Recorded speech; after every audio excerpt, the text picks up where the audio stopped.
আমার সন্তান আমাকে চিঠি পাঠিয়েছে, আমি বুঝি না, আমি এখন কি চিঠিটা নিয়ে ধুয়ে পানি খাবো না কারো কাছে বুঝাই নেব? জি, বুঝাই কার কাছে নিতে যাব?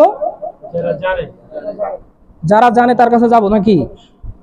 কেন তার কাছে আমি যাচ্ছি? লোকটা জানে। আচ্ছা, যে লোকটা জানে না, এই সারাদিন মাঠে ঘাটে কাজ করে, সে হয়তো বাংলা কথা বলতে পারে কিন্তু বাংলা লিখতে পারে না, বাংলা ভাষা পড়তে পারে না, এমন মানুষ আছে না? বাংলাদেশে থাকার পরে তো আছে। ওর কাছে আপনি চিঠিটা নিয়ে যাবেন? হ্যাঁ, নিয়ে যাবেন। কেন যাচ্ছেন না তার কাছে? তার মানে কি ওই লোকটাকে আপনি মানুষ মনে করেন না? মানুষ তো মনে করতেছেন, মানুষ মনে করতেছেন। তো মানুষ মনে করার পরেও ওই কাগজটা নিয়ে তার কাছে যাচ্ছেন না। কেন যাচ্ছেন না?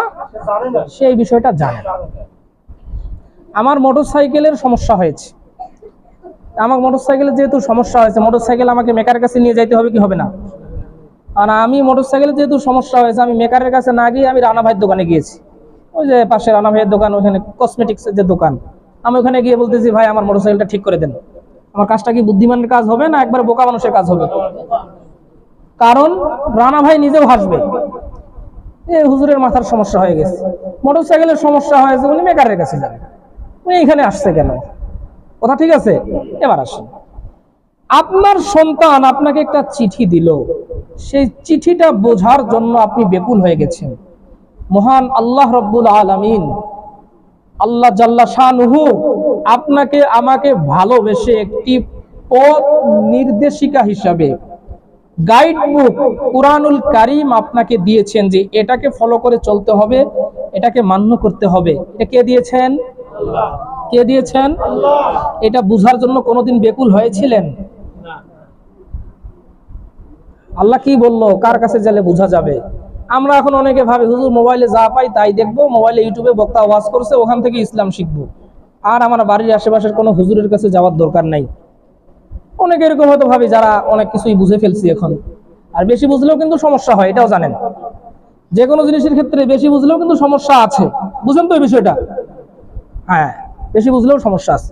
সম্মানিত উপস্থিতি, যেহেতু এই কোরআনটা আমি বুঝতেছি না, যিনি বুঝেন তার কাছে বুঝিয়ে নেওয়ার প্রয়োজন আছে কিনা? আছে তো নাকি? তা আমরা কয়দিন ব্যাকুল হয়েছিলাম বোঝার জন্য? নিজের বুকে হাত দিয়ে বলেন তো। হয়তোবা আমি হাফেজ হয়েছি, আমি বলতে সবাইকে বোঝাচ্ছি যে আমি একজন হাফেজ, আমার তখন বিশাল স্ট্যাটাস, মানুষ আমাকে বিশাল হুজুর বলে চিনে। হাফেজ সাহেবকে যা জিজ্ঞাসা করেন তো হুজুর সূরা আরাফের মৌলিক আলোচনাটা কি, উনি তো হাফেজ হয়ে বা ওনার একটা সম্মান আল্লাহ দিয়েছেন, আমি তাকে সম্মান করব, কিন্তু আমি যেটা বুঝাইতে চাচ্ছি সেটা আপনাদেরকে বুঝতে হবে। এখন হাফেজ সাহেব ভাবছে এলাকায় আমি এখন বিশাল হাফেজ, মানুষ আমাকে হুজুর হুজুর বলে সম্মান করে, ভালো, অবশ্যই আল্লাহ আপনাকে সম্মান দিয়েছেন, হাফেজ হিসেবে সম্মান আমিও করব। কিন্তু আপনি ওইটা পাওয়ার পরেই আপনি বিশাল কিছু ভেবে নিয়ে আছেন, অথচ আপনি কোরআন সুন্নাহ বুঝার ক্ষেত্রে ওয়ানের ছাত্র, ওই লাইনের ওয়ানের ছাত্র আছেন কিনা সন্দেহ আছে। বুঝার ক্ষেত্রে ওই জায়গায় আপনি ওয়ানের ছাত্র আছে কিনা, আছেন কিনা সন্দেহ আছে।